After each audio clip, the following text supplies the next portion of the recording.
우리나라는 전 세계에서 가장 낮은 출산율을 기록하고 있는데요. 출산으로 인한 직장 포기, 또 아이를 키우는 데 발생하는 양육비 등이 그 원인으로 꼽히고 있습니다. 이 반면 유럽 국가인 프랑스의 경우에는 출산율이 꾸준하게 증가하고 있다고 하는데요.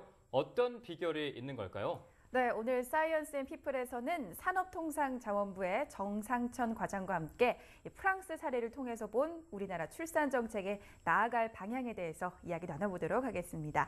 네, 과장님 안녕하십니까? 네, 안녕하십니까? 네, 현재 통일부에 파견 근무 중이신데요. 산업통상자원부에 계시면서 이 저출산 문제를 연구를 하시고 또 특별히 이 프랑스의 저출산 문제 극복 사례에 대해서 관심을 가지게 된 계기부터 궁금합니다. 네, 제가 말씀드린 대로 산업통상자원부 소속이고요.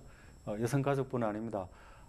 그 이유는 프랑스에서 공부를 했고, 지금도 계속 프랑스 관계에 대해서 공부를 하고 있습니다. 그러는 과정에서 프랑스가 성공적인 출산 장려 정책을 통해서 유럽 국가 중에서는 출산율이 가장 높은 국가라는 것을 알게 되었습니다. 네. 그리고 금년 초에 한국정치외교사학회에 프랑스의 저출산 문제 극복 사례 논문도 내게 된 게 계기가 되었습니다. 네.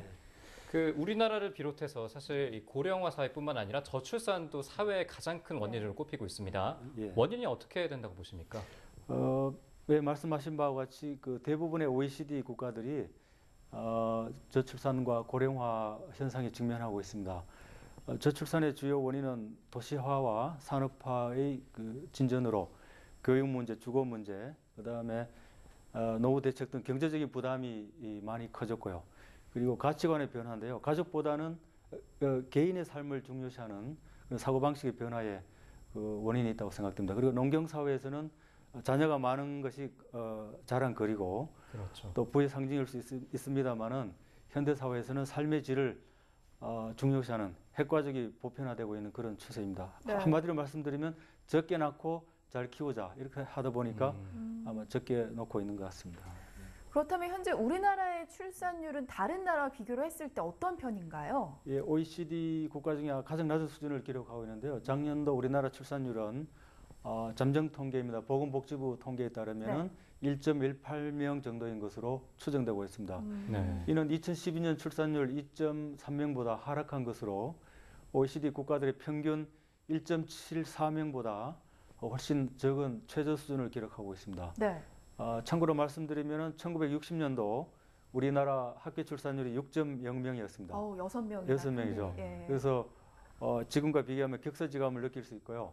그 당시는 7남매, 8남매 보통 그런 가족들이 구성이 돼 있었죠. 네. 네, 개인주의가 발달해서 저출산의 원인이 되고 있다라는 얘기를 하셨는데 사실 우리나라도 그렇지만 프랑스라고 하면은 유럽 국가이기 때문에 이 개인주의가 만연한 사회 아닙니까? 그런데도 불구하고 출산율은 계속 증가하고 있습니다. 네. 어떤 이유, 제도적인 이유가 있을까요? 예, 프랑스는 유럽연합 국가 중에서 아일랜드와 함께 가장 높은 수준의 출산율을 기록하고 있습니다. 네. 2011년 기준으로 합계 출산율, 토탈 퍼틸리티 레이트라고 하는데요. 2.0명을 기록하고 있습니다. 네. 그리고 이제 소위 대체 출산율, 인구 대체 출산 수준이 2.1명인데 거의 근접하고 있습니다. 프랑스는 세계에서 가장 먼저 저출산 문제에 대한 대응책을 내놓았습니다. 1938년도에 가족수당, 알로카시옹 파밀리알 제도를 창설을 했고요. 네. 네. 그 이듬해 1939년에는 가족 출산법, 줄여서 가족법이라고 하는데 제정해가지고 출산율 증대를 위한 제도적 장치를 마련했습니다. 네.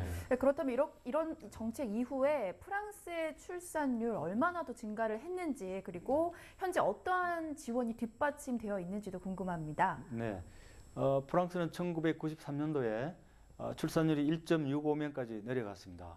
감사했으나 정부의 적극적인 노력으로 2009년도에 2.08명, 그 다음에 2011년에 2.0명으로까지 인구 대체 수준까지 올라갔습니다. 그래서 프랑스의 출산율 지원 정책은 크게 직접 지원 제도와 간접 지원 제도로 나눠볼 수 있고요. 직접 지원 제도에는 임신 지원금이 있습니다. 임신한 모든 여성에 대해서 임신 후 7개월째에 923유로, 한화로 한 120만 원 정도의 출산 장려금을 지급을 하고요. 그 다음에 유아 출산 지원금이 있습니다. 이거는 매달 24만 원 정도의 돈을 그 유아가 3세가 되는 해까지 매달 지급을 하고 있습니다. 그리고 간접 지원 제도로는 그 2명 이상의 자녀를 가진 가정에 대해서 소득세라든지 주거세 등 그 각종 세금 경감, 공제 혜택을 부여하고 있습니다. 네, 뭐 나라마다 상황이 다 달라서 이 법이 꼭 우리에게 맞는다라는 확신은 없지만 우리도 뭐 가족수당 제도라든지 가족법 제도 같은 것들이 필요한 것 같은데 출산율을 높이기 위해서 가장 시급하게 해결돼야 될 뭐 제도 개선이 있을까요? 그렇습니다. 우리나라도 저출산 문제 극복을 위해서 2005년도에 최초로 저출산 고령사회 기본법을 제정을 했습니다. 그리고 2006년도에 제1차 저출산 고령사회 기본 계획을 만들었고, 그다음에 2010년에 제2차 저출산 고령사회 기본 계획을 만들어서 등 각종 개선책을 마련하고 있습니다. 그 출산율을 높이기 위해서는 결론적으로 여성들이 일과 가정 생활을 양립할 수 있는 그런 사회 문화적 풍토를 만드는 것이 가장 시급하다고 생각됩니다. 네. 마지막으로 우리나라가 저출산 문제를 극복하기 위해서 나아가야 할 방향에 대해서도 말씀 부탁드립니다. 네, 그 저출산 문제는 박근혜 대통령께서 취임식에서도 언급하신 사항인데요. 정부가 보육의 짐을 덜어주고 교육비 부담을 완화하는 쪽으로 정부 정책 방향을 설정해 나가야 될 것 같습니다. 그리고 자녀를 많이 낳아도 일과 가정을 양립할 수 있는 사회, 그리고 자녀가 많이 있어서 가정이 행복한 사회를 만들기 위한 장치를 만드는 것이 국가가 할 일인 것 같습니다. 네, 뭐 일과 가정이 양립할 수 있는 사회를 만드는 게 먼저인 것 같고요. 그리고 제도적인 뒷받침도 꼭 필요해서 저출산 문제가 빨리 좀 해결됐으면 좋겠습니다. 지금까지 산업통상자원부 정상천 과장과 함께했습니다. 오늘 말씀 고맙습니다. 네, 감사합니다.